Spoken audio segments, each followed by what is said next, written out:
नमस्कार, वेब दुनिया की फटाफट बुलेटिन में आप सभी का स्वागत है और नजर डालेंगे आज की खास खबरों पर। महाराष्ट्र के राज्यपाल भगत सिंह कोश्यारी ने कहा कि अगर मुंबई से गुजराती और राजस्थानियों को हटा दिया जाए तो शहर के पास न तो पैसे रहेंगे और न ही वित्तीय राजधानी का तमगा। महाराष्ट्र में राज्यपाल भगत सिंह कोश्यारी के बयान के बाद फिर गरमाया मराठी अस्मिता का मुद्दा। पूर्व मुख्यमंत्री उद्धव ठाकरे ने कसा तंज, कब वापस भेजा जाएगा घर? कांग्रेस और एनसीपी ने साधा निशाना। महाराष्ट्र में राज्यपाल भगत सिंह कोश्यारी के बयान से मुख्यमंत्री एकनाथ शिंदे ने झाड़ा पल्ला, कहा बयान से सहमत नहीं हूं, राज्यपाल को संविधान के दायरे में देना चाहिए बयान। बिहार में भाजपा ने शुरू की अपने दम पर विधानसभा चुनाव लड़ने की तैयारी। पटना में पार्टी अध्यक्ष जेपी नड्डा का रोड शो और किया रैली। 2 दिन की बैठक के नड्डा संगठन के विस्तार पर भाजपा नेताओं के साथ करेंगे मंथन। शिक्षक भर्ती घोटाले में पूर्व मंत्री पार्थ चटर्जी और अर्पिता मुखर्जी की काली कमाई का जारी है खुलासा। अब तक करोड़ों की बेनामी संपत्ति आई सामने। दोनों की साझेदारी का हुआ बड़ा खुलासा। उन 3 बैंक खातों को फ्रीज करने की प्रक्रिया शुरू, जिसमें जांच एजेंसी को कम से कम 2 करोड़ रुपए मिले। दिल्ली में नई शराब नीति पर जारी है सियासी संग्राम। भाजपा ने केजरीवाल सरकार की शराब नीति में बताया भ्रष्टाचार, बोले मंत्री मनीष सिसोदिया। केवल सरकारी दुकानों के लिए है नीति। कर्नाटक में तेज हुई पीएफआई पर बैन करने की मांग। भाजपा नेता प्रवीण की हत्या में संगठन पर उठ रहे सवाल। जांच में प्रवीण की हत्या में पीएफआई की भूमिका के मिले सबूत। मध्य प्रदेश में पंचायत और निकाय चुनाव के नतीजों के बाद शुरू हुआ मंथन का दौर। भाजपा मुख्यालय में पार्टी के बड़े नेताओं की बैठक। कांग्रेस में भी कमलनाथ जल्द करेंगे नेताओं के साथ बैठक। भाजपा ने महेंद्र भट्ट को उत्तराखंड का नया पार्टी अध्यक्ष नियुक्त किया। हरिद्वार के विधायक मदन कौशिक का स्थान लेंगे भट्ट। भट्ट इस साल की शुरुआत में हुए विधानसभा चुनाव में हार गए थे। राष्ट्रीय सुरक्षा सलाहकार अजीत डोभाल ने कहा कि दुनिया में संघर्ष का माहौल पैदा हो रहा है। अगर हमें उस माहौल का मुकाबला करना है तो देश की एकता को बनाए रखना जरूरी है। देश तरक्की कर रहा है, इसका जो लाभ होगा वो हर हिंदुस्तानी को होगा।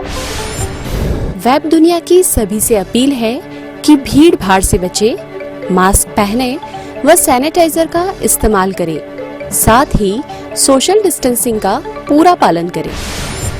जम्मू में भारतीय वायुसेना के शहीद अद्वितीय बल को दी गई श्रद्धांजलि। राजस्थान के बाड़मेर में MiG-21 हादसे में शहीद हुए थे बल। मध्य प्रदेश के शिक्षा मंत्री विश्वास सारंग ने कहा कि रैगिंग पूरी तरह से बैन है, फिर भी ऐसी शिकायतें आई है तो उस पर जांच के बाद होगी कार्रवाई। रतलाम मेडिकल कॉलेज में रैगिंग का एक वीडियो हो रहा है वायरल। इंदौर में इस तरह की घटना आई थी सामने।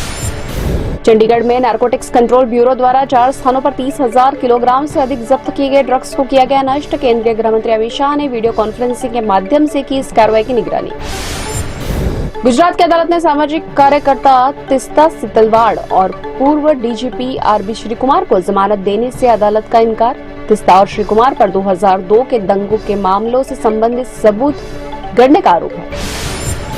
गुजराती भाषा में लिखी प्रधानमंत्री नरेंद्र मोदी की कविताओं की किताब अगस्त महीने में अंग्रेजी संस्करण में होगी उपलब्ध। आखा धन्या 6 शीर्षक से संकलित किताब को सबसे पहले वर्ष 2007 में प्रकाशित किया गया था।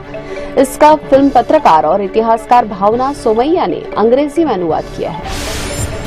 गहरे आर्थिक संकट से गुजर रहे श्रीलंका में मुद्रास्फीति जुलाई महीने में बढ़कर 60.8% के उच्च स्तर पर पहुंची। खाद्य उत्पादों व ईंधन की कीमतों में बढ़ोतरी जारी रहने से मुद्रास्फीति बढ़ी है।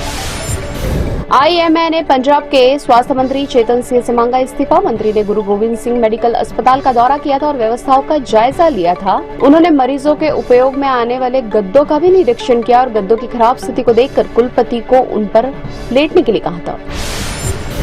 भारत के संकेत महादेव सरगर ने 55 किलोग्राम वेट कैटेगरी में कुल 248 किलोग्राम के साथ भारत के लिए पहला रजत पदक जीता। कहा मैं खुश हूं लेकिन खुद से नाराज भी हूं।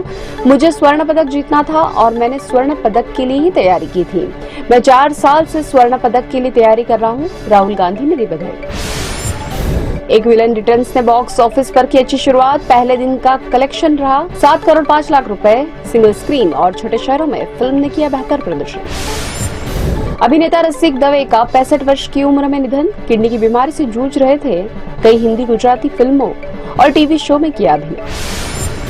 ये थी फटाफट बुलेटिन और ताजा अपडेट के लिए लगातार जुड़े रहे हमारे साथ, यानी विजिट करें वेब दुनिया पर। वेब दुनिया की सभी से अपील है कि भीड़ भाड़ से बचे, मास्क पहने व सैनिटाइजर का इस्तेमाल करें, साथ ही सोशल डिस्टेंसिंग का पूरा पालन करें।